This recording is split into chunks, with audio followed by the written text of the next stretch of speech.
ladies and gentlemen, the robots have won. Skynet has taken over. Team Fortress 2. That's right. I miss it. We all miss it. The days before the bots. This is going to be I miss TF2. Let's get into it. I'll suck the think they might not fix the bot. The bots just, what I don't understand is why. Like, there's so many, they've driven out all the normal players, and a lot of them seem like they're money-making operations, right? They contain spam links, but like, who's going to click it? They're not even like links. Their name is a YouTube video. Like, I'm going to enter like X capital Y 2z.youtube.com. Like, no, what is the reason to do that?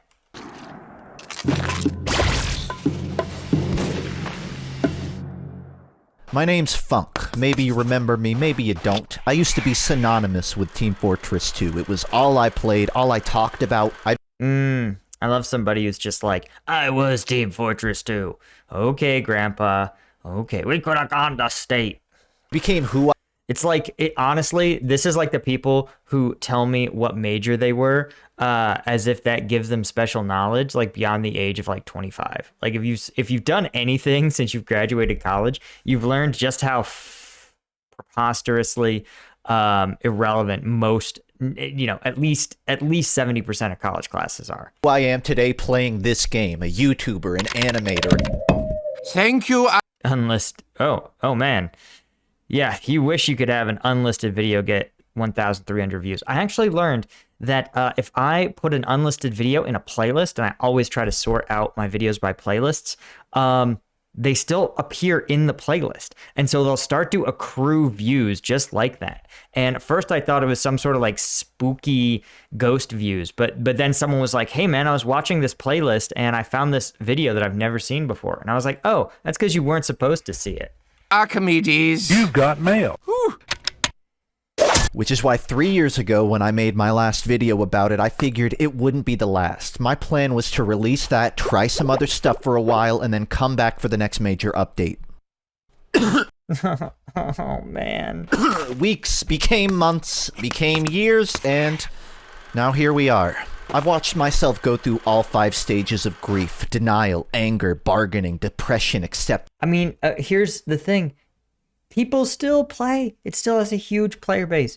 But their problem is it's probably not as monetized as other dirtbag games, right? Like, you could make a worse game, but if you're willing to sell premium skins, pay-to-win bullshit, then you can make more money, right? So Valve, the investors at Valve are probably like, listen, this game makes $4.99 or it's $12.99 when they purchase it, and then you've already got a customer, right? So like, why should we develop a game that just has customers, right? It's all over my favorite game. But that's also stupid because it would take 15-20 minutes to be like, hey, here's 15 new premium skins. They're $12 a pop.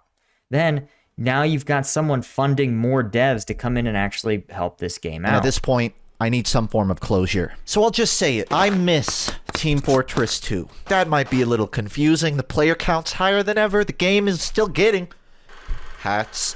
So what's there to miss? Okay, that's a pretty fun hat. Or what's there to miss about your grandfather with dementia? Who knows? Maybe I miss hearing his stories, holding his guns. Maybe I just miss that familiar tone. There was a culture to following TF2 that doesn't feel present anymore. In a time where games would release, sequel, die, and repeat ad infinitum, TF2 was the special case of a continuous update business model. They would... Yeah, I mean, it's true, dude. Before 2008, and a lot of gamers don't understand, before 2008, there was no expectation of day one patches, right? So you had to release a complete game, and your game made money on its quality. If your friends enjoyed playing a game, you were going to buy it, and it was word of mouth. It was a very different form of marketing. And once games realized that if they can trick you into spending your money, it doesn't have to be a good game. If you just hype it enough that the gamers think it's going to be good, right, then they'll buy it. And then they realized that their real money was in selling things in the game, so that you not only took their money when they purchased the game, but you continued to take money from a subset of whales, right? A subset of players who spend the most. And then what you ended up producing is games that are designed not for regular players, not for casuals to access, but they're designed to be accommodating to whales. They're basically just whale-sized nets, and little fish don't have a place in them. And that's, I think, one of the biggest tragedies of some of these games is that, whales are people who play the game with a tremendous amount of hours. It's probably their primary non-work activity, right? And they spend tremendously on it. I mean, I was reading, or someone in chat pointed out that a popular mobile game that we've all heard of has a whale that has spent allegedly over $1 million in in-game purchases. And it's fine, but it means that the game is designed for those people, right? Those revenue streams, not for the regular workaday players who spend $12.99 and just want a good time. Make content, release it, then make more content. That might seem like a bog standard thing now, but back then no one knew how to monetize long term without a subscription model. It was a risky play, but it worked. They added hats, weapons, maps, big seasonal events, and you didn't even have to pay to experience most of it. Seeing these updates drop day one was like Christmas morning. Each year felt so distinct. 2012 to 13 was all about man versus machine, one of the best PvE games I've ever played. 2014 had all this cinematic lore stuff both in and out of the game. 2015 had contracts, gargoyles, weapon skins. In 2016 it slowed down a bit. We got competitive and pastime. Valve's a little drunk here, but thanks for trying. I mean, you're gonna have some duds. For a while, a big summer update, a bigger Halloween event, and a year-end rebalance was just assumed to happen no matter what. They were the few constants to occur. You can pinpoint the exact moment on the update page where this changed, which is right here. Jungle Inferno, in hindsight, was good. I mean, they fumbled competitive at the finish line and smashed their goddamn noses in, but it was otherwise some primo content. What no one realized at the time was that this would be the penultimate effort by Valve to send the game off into an unannounced limbo of update hiatus. Which again is sort of insane, but you're also stuck with this reality. It's like, if the player base is higher than ever, then maybe updating the game, never updating it, was the way to go. That somehow this game's continuous hype. Again, I maintain that the game didn't get better. In fact, facts show, right? There was no update. They didn't make a better game. It's just gaming got worse. I really sincerely believe that. And I feel like such a boomer for saying it, right? It's the most boomer shit on earth. But you've got to believe me, guys. Like, I mean, just look at the experience you can have here versus drop into Valorant, right, with less than 10 hours in game. Is it going to even be accessible, right? Drop into some of these other advanced games, right? Look at what's popular on Twitch, right? Counter-Strike, a game that's basically unchanged for 20 years, And yeah, then you have games like Apex, Valorant, games that unfortunately strongly favor elite level competitors, right? If you're not an elite level competitor, you're basically never going to get a victory royale or whatever the hell it means to win a match. And it's sort of sad that that's the state of affairs of gaming. But it sort of is that this is just the era of the whale or the ultra high skill player. Past this point, summer updates became hat crates. Smithmas became hat crates. Halloween's all we get anymore, and even that is a fraction of the old days. One Halloween, you'd be playing prop hunt with a twink wizard. The next, you're casting spells with a bird head. The next, you're riding bumper cars through hell. You could never anticipate what was going to come next from Valve, and it made each year this grandiose hype thing up until they just stopped and repackaged the previous years together along with a few community maps. No Sad. more bosses, no more voice lines. Pay no attention to the top of this man's head. Do not look at this man's head. Go about your business. There is nothing unusual about this man's head. Halloween spells. I was lucky enough to stockpile a bunch of these over time, Free lobotomies. but they're effectively retired now. Haunted gifts got ruined by people botting them for profit, foreshadowing in its most ominous form. If that was the end of the story, it might not be so bad. But then the AI took over. It turns out exploiting a decade-old game despite its developers is way easier than my political science class made it out to be. There was a point in time I couldn't even stream this game because someone would DDoS every server I joined. Valve Yeah, it's really actually sad. It's sad that all the servers have had to go over to private.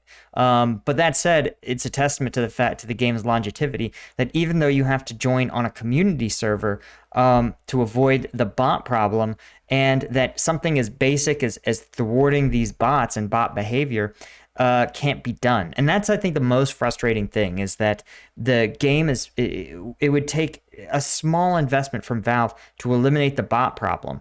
And imagine how much more accessible the game would be if you didn't have these incredibly toxic bots in your casual servers. Valve has tried fixing these issues through communal changes to voting and text chat, but just like my political... Okay, this is really something that bothers me a lot. And it's true a lot in a lot of things in our world. And once you see it, you can't really unsee it, right? The bot problem, you notice they rely on text chatting and voting. So they're saying, Valve has said, listen, the responsibility to remove bots falls on the players, right? Which common sense tells us that no other game or barely any other game asks you to do this, right? Most games use it as a failsafe, a final check against ultimately toxic players, right? That's games that have boot kicking and voting is for that reason.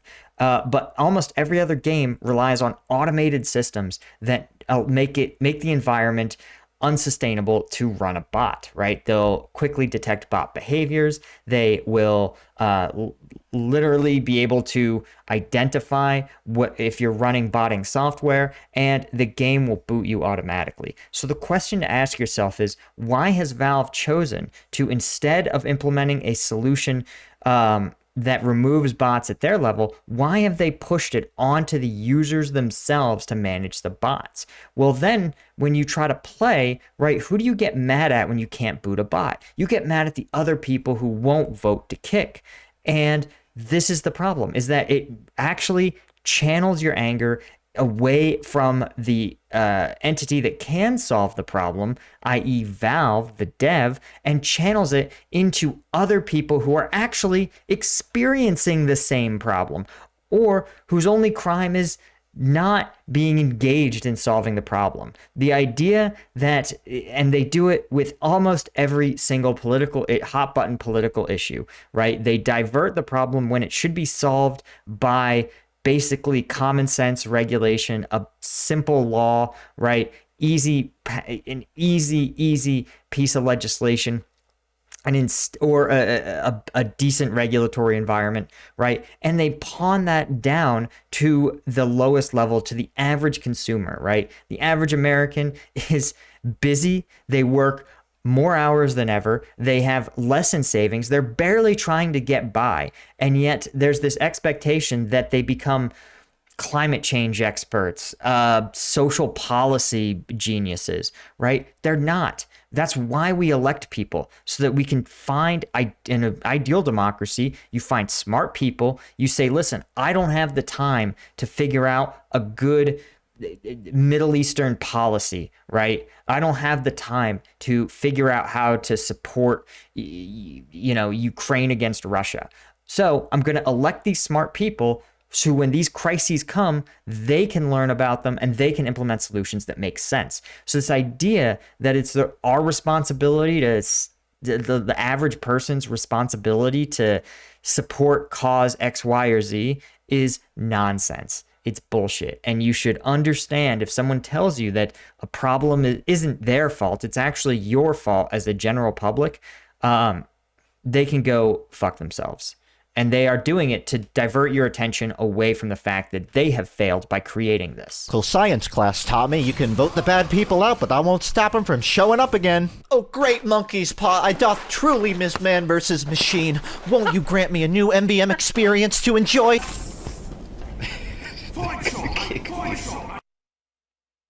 I trusted you. The last few years of my life have been spent chasing that high I got from TF2 updates, but to this day nothing comes anywhere close to the winter of 2012, fall of 2013, summer of 2016. I miss wondering what crazy new additions would come to the game. The new short circuit going from a taser to a key blast, the soda popper getting a million jumps. make these huge changes, and then for 2 weeks straight, every server would be a mirror match of everyone trying out the changes. It was like getting brand new items. The loose cannon, to this day, is the most fun weapon in any video game ever. I don't know about y'all, but I'm feeling pretty good. Guitar solo.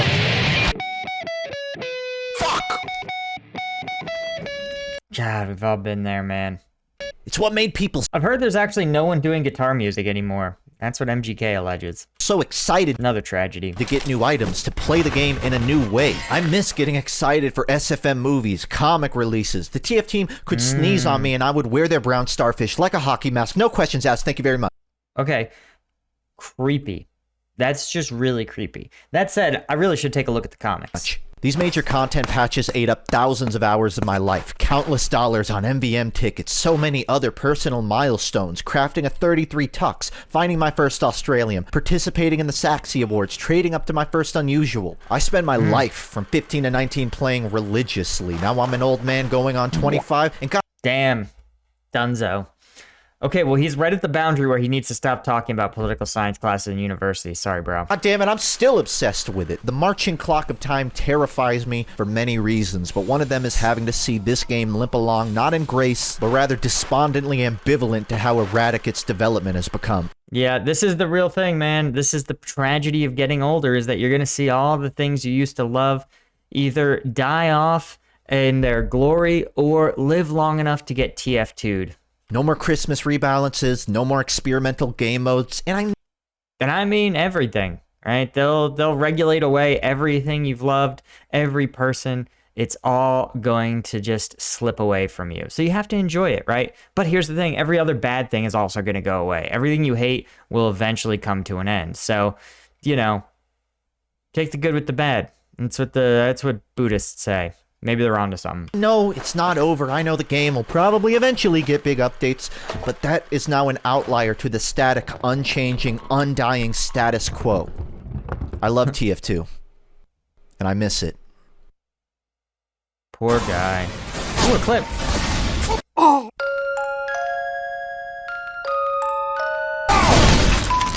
What if we held hands behind the Dust Bowl office?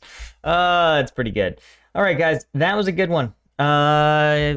If you have other Team Fortress 2 videos you want me to check out, man, let me know in the comments or join the Discord. Discord always killing it.